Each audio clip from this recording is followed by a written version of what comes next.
Acosta tampil cukup menjanjikan di awal musim MotoGP 2024 yang merupakan tahun debutnya di kelas utama.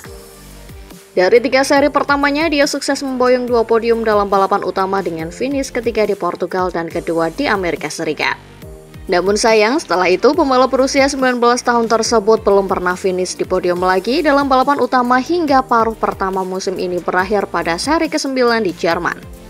Meski begitu, dia masih menunjukkan tajinya dalam sprint. Setelah balapan di Amerika Serikat, Acosta mampu naik podium sprint 3 kali dalam 6 seri yang sama. Penampilan terburuknya sendiri terjadi di Belanda di mana dia gagal finish dalam balapan pendek dan panjang.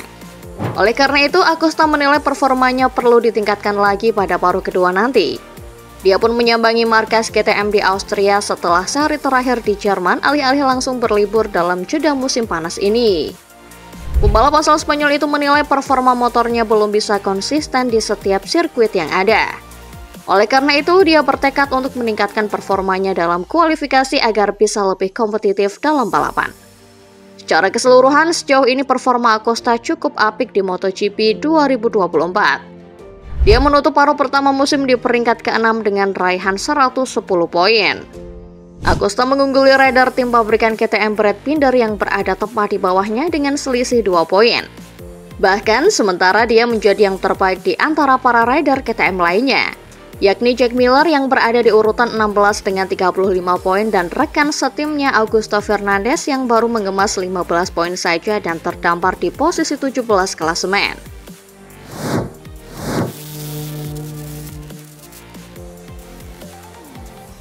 Duet ini memang sangat menarik untuk dinantikan. Bagaimana tidak, pabrikan asal Italia tersebut bakal menduetkan 2 pembalap level juara. Rossi sendiri sempat terkejut saat pertama kali mendengarkan kabar tersebut. Dia pun meramal apa yang akan terjadi pada keduanya. Menurutnya, Bagnaia bakal dalam posisi sulit karena kedatangan rekan setim yang tak membuat situasi jadi nyaman. Namun, Rossi sangat percaya dengan kemampuan anak didiknya. Pembalap yang akrab disapa Pecco itu diyakini bisa mengatasi tekanan besar menyandang status sebagai rekan setim Marquez. Menurut Rossi, Bagnaia tidak perlu membuktikan apa-apa lagi sebagai pembalap terbaik. Gelar juara dunia yang sudah dia dapatkan merupakan bukti nyata dari kehebatannya. Terlebih lagi, Pecco berhasil menjadi juara 2 musim beruntun di kelas MotoGP. Menarik menantikan apa yang akan terjadi pada musim 2025 mendatang. Apalagi kedatangan Marquez membuat salah satu joki andalan Ducati Jorge Martin berpindah hati ke Aprilia.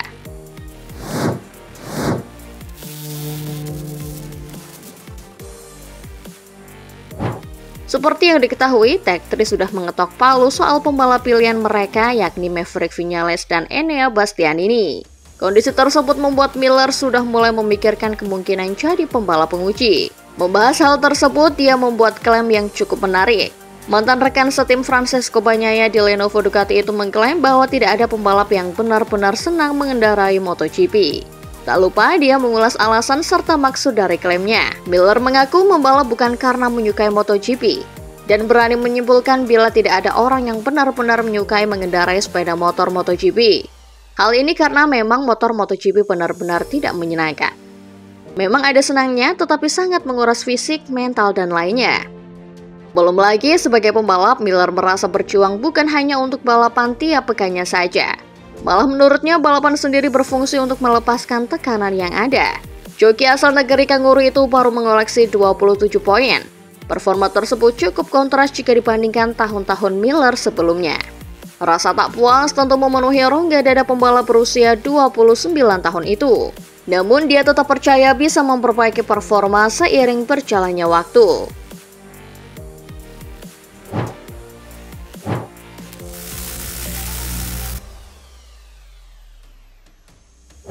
Pramac Racing beralih ke Yamaha musim depan mengakhiri hubungan 20 tahun dengan Ducati. Penambahan 2 motor lagi ke dalam struktur Yamaha dapat membantu perkembangan mereka kembali ke puncak MotoGP, mereka berharap. Menurut bos tim Yamaha, Massimo Meregali, hadirnya Pramac adalah sebuah investasi dan juga sebuah pencapaian. Sebab Massimo sendiri mengakui bila struktur tim Pramac adalah salah satu yang terbaik di MotoGP ini. Sehingga Massimo berharap bekerja sama dengan Pramac dapat membangun hubungan yang sangat kuat. Pengamat sekaligus mantan pembalap MotoGP Sylvain Guintoli turut berkomentar bila Pramac dihormati oleh seluruh pedok. Bagi Yamaha, hadirnya Pramac adalah kemenangan besar, pencapaian yang luar biasa. Sebab Yamaha bisa memanfaatkan struktur Pramac untuk menjadi lebih baik. Apalagi saat ini Pramac merasa bahwa bersama Ducati mereka telah mencapai kesuksesan tertinggi. Pramac pun menjadi terlalu kompetitif, dan ini dianggap menjadi sebuah masalah bagi Ducati. Terbukti Pramac menjadi masalah besar Ducati di akhir tahun lalu saat Jorge Martin bertarung dengan Pecco Bagnaia. Hal ini pun menurut Guintoli, retakan pun mulai muncul antara Pramac dan Ducati karena Pramac sudah terlalu kompetitif.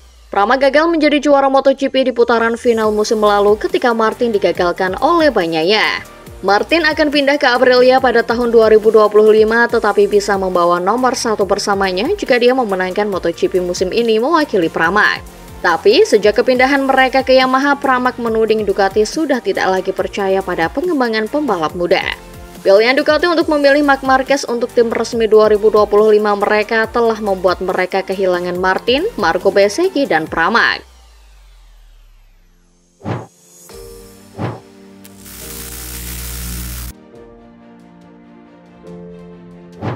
Jalannya race kedua World SSP 300 ini memang ketat.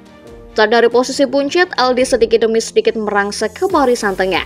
Namun kemudian sempat tercacar ke belakang akibat insiden di tikungan pertama pertengahan lap yang melibatkan beberapa pembalap. Beruntung Aldi yang merupakan binaan Yamaha Indonesia ini tak ikut terseret insiden tersebut. Nah, dengan kemampuan dan potensi spesialnya, Aldi berhasil menusuk ke baris depan di lap akhir alias lap penentu. Yang menarik pada tikungan terakhir, Aldi yang berkutat di baris kedua ini menerapkan strategi yang tepat. Walaupun digempur beberapa pembalap, namun Aldi ada di sisi dalam dan menusuk menuju garis finish di posisi ketiga dan dipastikan naik ke podium. Tentunya hasil ini membawa Aldi mengumpulkan poin penting. Saat ini dirinya sedang bergelut poin penting untuk berada di puncak klasemen sementara.